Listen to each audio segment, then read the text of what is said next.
Kunyarara kwaMabel Chinomona kwavhundutsa vanhu vazhinji nekuti Mabel Chinomona munhu akanga achiita noise ende munhu anga achionekwa sereplacement yaVice President Constantino Chiwenga.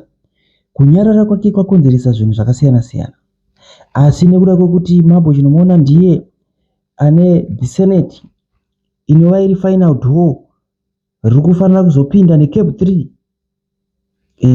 Mabel Chinomona anofanira kuti anga achinzwika kutaura kwake but akanyarara.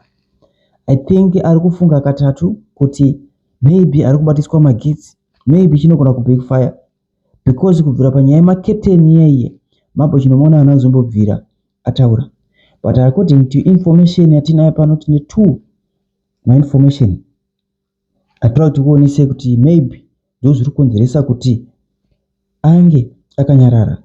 Number one, she holds the Senate. The final door Cape 3 must walk through. Cape 3 require 2/3 majority in both National Assembly and the Senate to pass. The traditional leader in the Senate consistently vote in accordance with the ZANU-PF caucus, meaning the ruling party will need only about 3 defections in the Senate to pass the bill. As a Senate President, Chinomona is the presiding officer of the Senate, who mainly function is to guide and regulate proceedings, and it is also her duty to ensure the powers and privileges of the Senate are observed. Her silence is not neutrality, it is gatekeeping. She controls the room where Cape 3 either lives or dies. Ndo yekutanga, reason yekutanga kunyarara kwa Mabel Chinomona. Sei akanyarara asiri kutomboita noise dzaita mazuva apfuura asati akiuzwa nenyaya dzekutenga maketeni ekuprivate home yake. Right.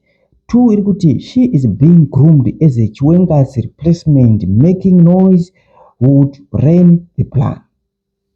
In a bid to ensure his position retention scheme sails through, Mnangagwa has revealed Lacoste faction has chosen Senate President Mabel Chinomona to take over Chiwenga's post as the Vice President. The ZANU-PF Women's League, citing the need for a woman in the presidia, will be used to put forward Chinomona's name for VP. Social media was awash with images and videos purportedly from a company printing t-shirt inscribed Mabel Chinomona for Vice President. Yofunga makazviona. Speaking loudly on Cape 3 would expose this entire secret operation before it is ready to launch. So ndofunga mbore Zimbabwe mazvinzwisisa ndiwo nyaya dziripo.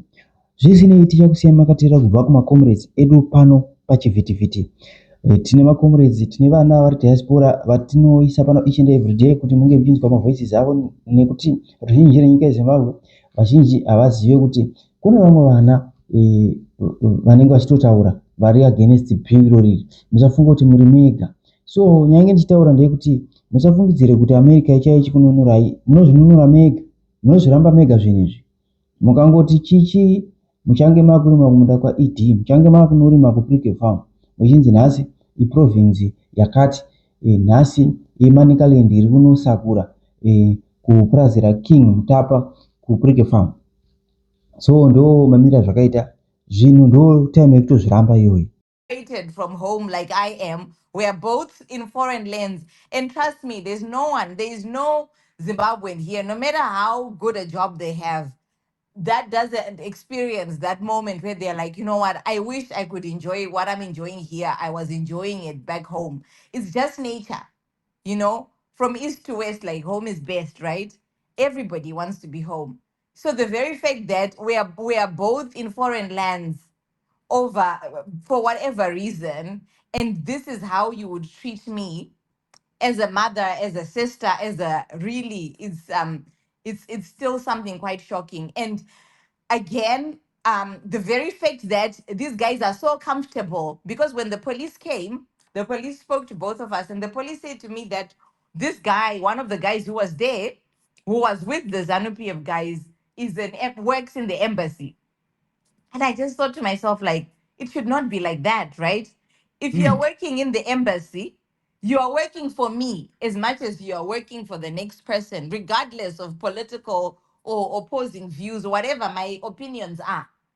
So for the embassy to so outrightly show that for most intents and purposes they are supporting ZANU-PF, they are like a ZANU-PF party office, it's just ridiculous. And I think that is something that we as Zimbabweans living in the UK, and I encourage Zimbabweans in other countries as well, to really monitor and understand how their embassies are working, because then it's not an embassy if we don't have that service. If a whole person who is titled an ambassador can one day just wake up and say, I'm going to address 10, 15 people from ZANU-PF and call that an independence address for the Zimbabwean citizens living in the UK, then that is ridiculous and that fails.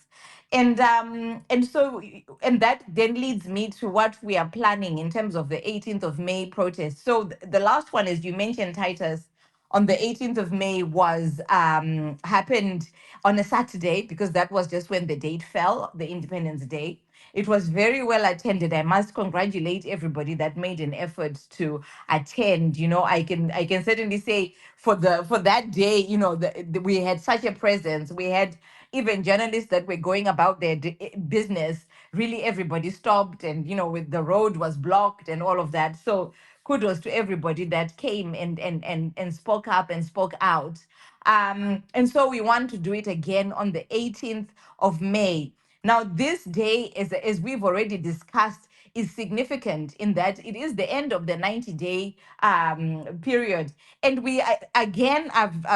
we've put together a petition which calls out the embassies, because we have not even had, even for 30 minutes, even a Zoom call to discuss with Zimbabweans that are living abroad. And yet, the constitution, when it requires such public hearing, does not exclude the diaspora. We are Zimbabwean citizens. You read the budget statement, it clearly says diaspora remittances. It never leaves those two words out. So we are a recognized force. We are very much as Zimbabwean as the people in Zimbabwe. And yet, this consultation process has left us out. And so I have seen a petition that's doing the rounds. I encourage everybody to sign that petition to make sure that it is given the visibility it deserves.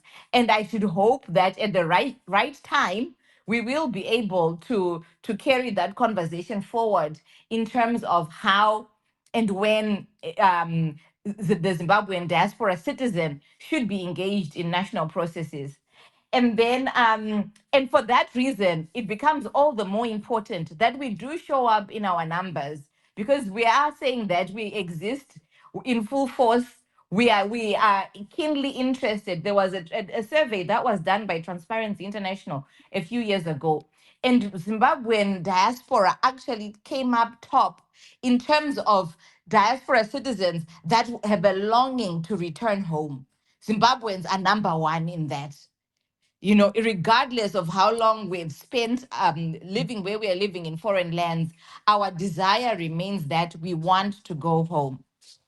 So this is important. And I think the very fact, if you also look at what is happening in the UK, we just had the elections last week. We saw that the Reform Party is gaining popularity. And we as diaspora, we need to think carefully about this, about realistically, how long are we going to be still residing in these foreign lands, given the climate and what is happening there in terms of the social political climates abroad, whether you're talking about America, you're talking about South Africa, you're talking about the UK. Things are changing. And so we have to remember that, as the saying goes, "Zivako akabva." And if we don't participate and make our voices heard in terms of issues that are concerning the democratic discourse of our country and the governance of our country, then we are forgetting Kwatakava. And I fear that very soon we will be heading back and living in that mess, certainly, if not us, then our children. So I encourage us to really be motivated to be active participant, where we are saying, guys, let's come together. This time we're going Monday 18th, the embassy will be opened. So it gives us another opportunity to cry out and to make our petitions and our representations known. So I think I'll pause there. I think maybe I overspoke Yeah, your there's a question, thing. Titus. There's a report. That came through New Zimbabwe, where where they're speaking about a leaked memo, where they're saying that there's a list of targeted diaspora activists that has been leaked, thereby heightening tensions ahead of a planned demonstration scheduled for 15 and 18 May 2026 in several European cities. Um, if this is anything to go with or to go by, it's being said that there are folks that are being targeted, those that are on WhatsApp and X on Facebook. But the main reason why this is happening is the concerns that this government has when it comes to foreign-based campaigners, because they are believing that we are coordinating international pressure. So there are fears that demonstrations outside embassies could attract wider media attention on the Mnangagwa administration and on this Camp 3. So in a way, it is evidence, or it is being shown that whatever it is that is happening, on social media and on the ground in the diaspora, it's yielding some fruits, because when this report comes out like this, and if it is true, it means that they're in panic mode, and therefore people should not even think twice about engaging in these activities. I know that there are names that have been put out there, several names of people in the diaspora saying ningi, ningi, ningi, ningi. So many names, but it just goes on to show you the extent at which they're prepared to go in terms of wanting to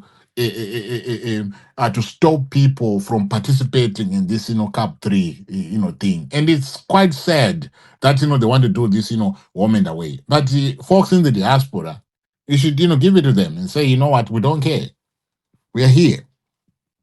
But anyway, tonight, if do you want to respond to that, and then I'll ask Mofu to ask Dagi the question that he wants to ask him, and then we'll move on to the next speaker. Sure.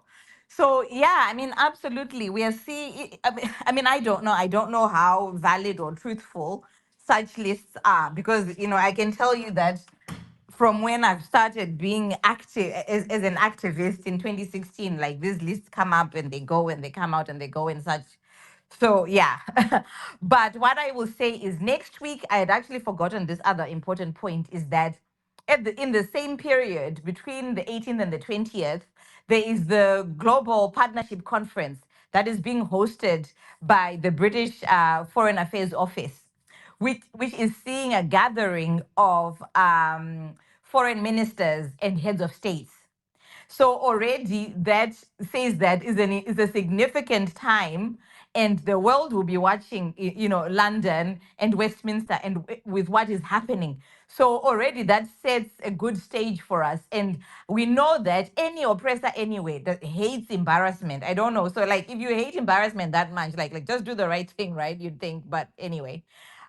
So there's that, and the very fact that we are seeing these kinds of responses show that these actions are important, they're significant.